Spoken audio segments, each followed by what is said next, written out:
Good morning, time travelers. Good morning. So I just thought I'd bring a few of my little toys here. By the way, does anybody know what this is?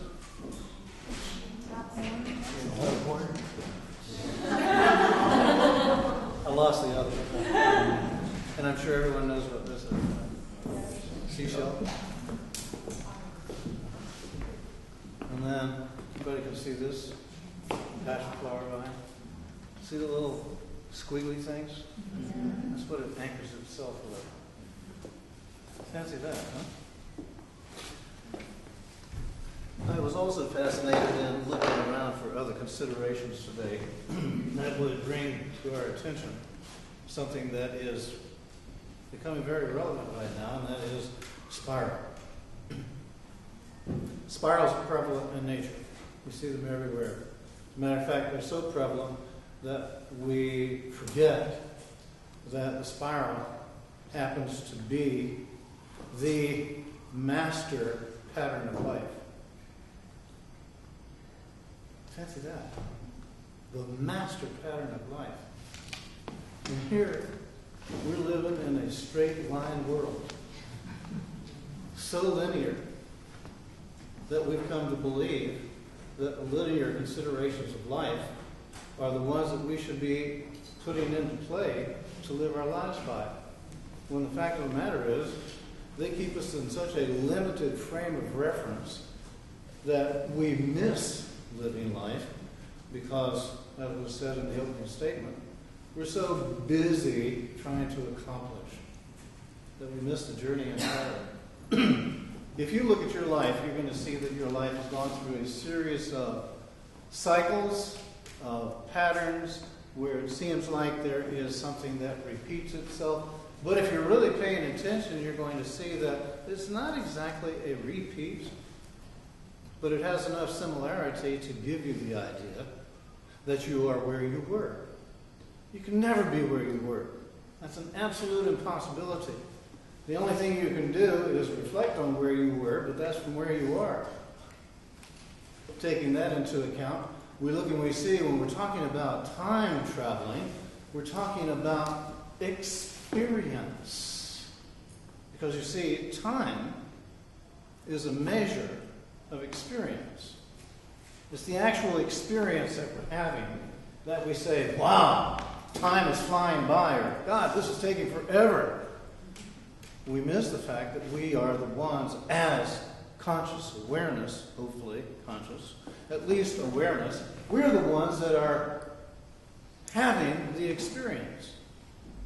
We have become so lost that at times we actually believe we're the experience we're having. Okay, this is not a debate, this is just bringing certain considerations out. We live on a planet. Planet is called Earth. The old description or definition of planet was a wanderer. Well, what if she's not wandering at all? What if she's traveling on her designated spiral and is taking us through space that gives us the individual and collective experience called time?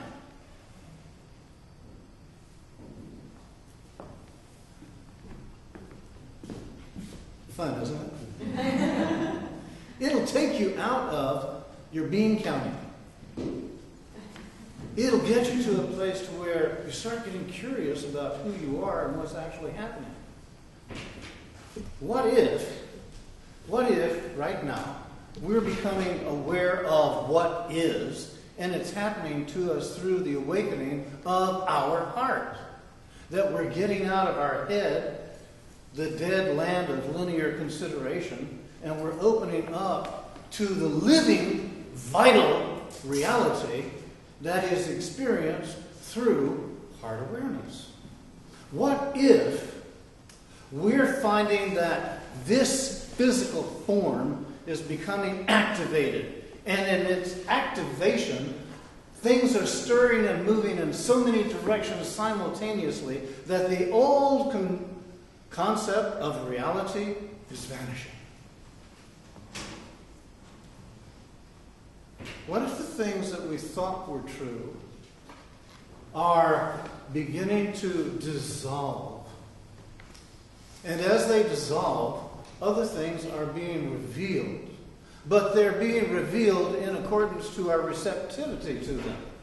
Which means that the upgrading of our physical form and the awakening of our consciousness centered in our heart awareness is bringing us into a completely different realm of life and living. So, awaken, time travelers, to a different you that you have been longing, yearning to find. The you who is the real you, who has the capacity to actually venture forth into life, enter into these spirals, and travel in them. Here's another thing. We'll go back to the linear and let it begin to fall apart. We think of time traveling as going to another place. Well, what if it doesn't have anything to do with the place whatsoever? But what it does have to do is a change of frequencies within a spiral experience.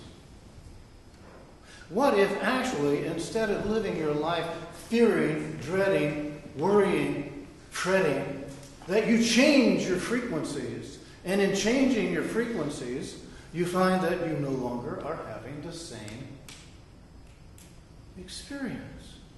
Which means that you're starting to affect time. And the way that you're affecting time is by raising your rate of vibration to where in raising your rate of vibration, you begin to encounter things that you never encountered before. And the reason you didn't before was because you weren't there. Vibrationally, there was no match. You couldn't see the light because you had on such dark glasses of fear, superstition, ignorance, regret, and all of those other dark frequencies that there was no way you could have the experience. Now, going to the place of heart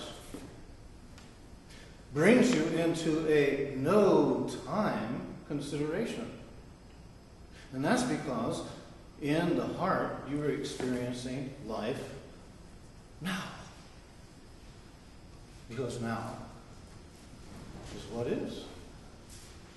The more you open up and begin to listen for, you're going to hear the language of the heart speaking to you and telling you of what is happening. And it's happening because of what you're choosing to vibrate. It's happening because of what you're choosing to, in yourself, stir up. Because of in yourself, you're awakening the passion of your heart, which brings you to the delights of actual living. Every one of us has passion. Every one of us has desire. Every one of us has these, but they're like the other 10 strands of DNA. They're lost in there somewhere. And so far as us being able to bring them to pass in our lives, we haven't yet because we haven't learned to be adept enough at staying with focus, with staying with intention to get what we want as manifestation. So we're learning that we truly are time travelers, but we're also learning that what we believed once was time traveling really isn't. Because again, look and see.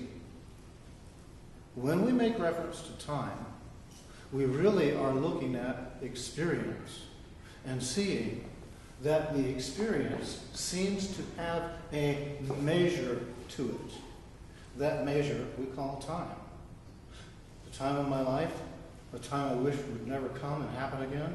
We have all different names and titles that we give to it, but that is all so limited to linear 3D considerations. We're moving beyond that right now.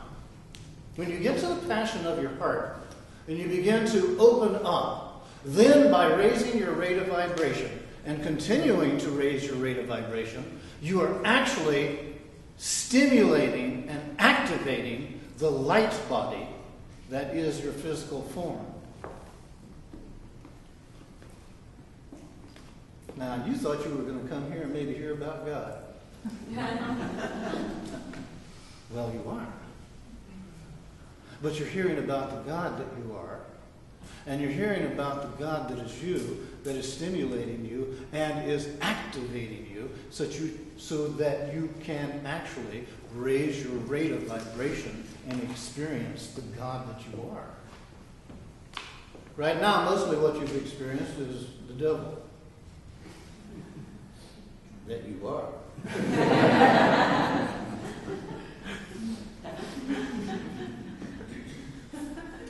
Okay, you don't like that one? It's all right with me.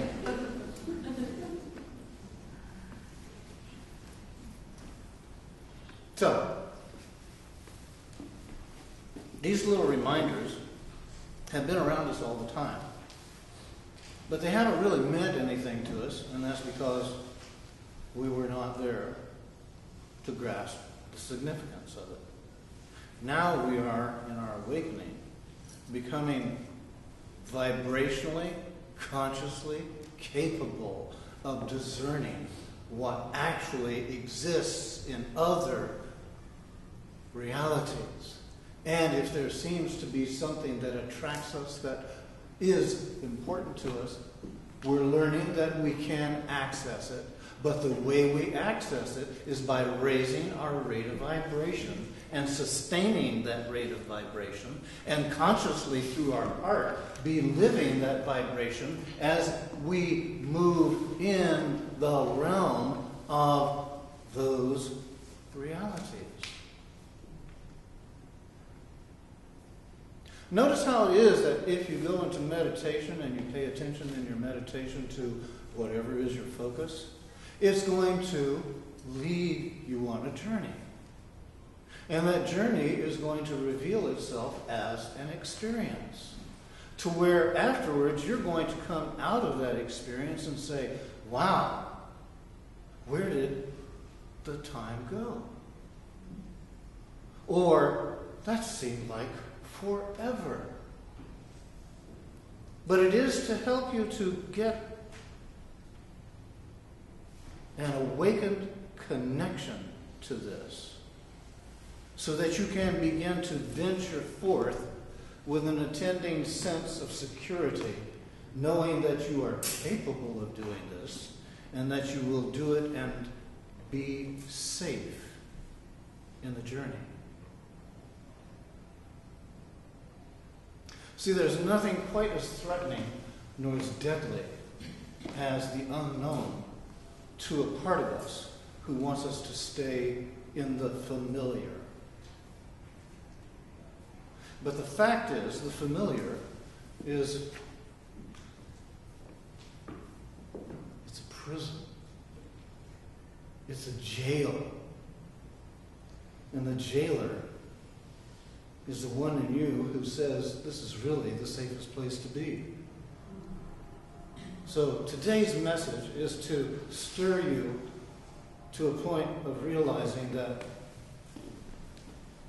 back in, it was 2011, I believe, where there was the culmination of the 9 waves. And then, of course, the date that everybody else thought was the big deal was the 2012 Stargate. Well, whichever way you look at it, and if you're looking at it that way, then you're looking at it obviously very linearly. We as a species have changed. We're not the same two-stranders, unconscious followers that we were. Where we are right now, we just have passed another portal. We've crossed over another threshold. And it is confirming to us the possibilities that will be realized in our becoming.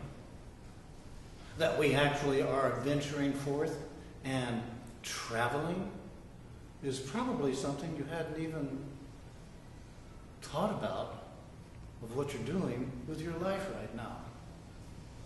So let this stir you, let this excite you, let this confirm more of who you truly are, so that as you move forth from this place, you move forth with a growing heart-centered awareness as to your connectiveness with everything else that you see and that you don't see, so that you can begin to move in the invisible realms that are the true realms of creation.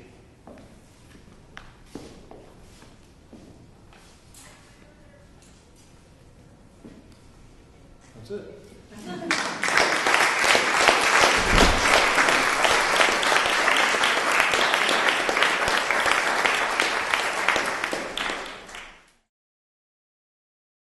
For more information about the Metaphysical Church of Enlightenment or the Rodin Foundation, please go to our website at www.rodin.org. If you have been inspired by the revelations shared in these podcasts, please donate to the Rodin Foundation's ongoing efforts to help others help themselves at www.rodin.org/donate.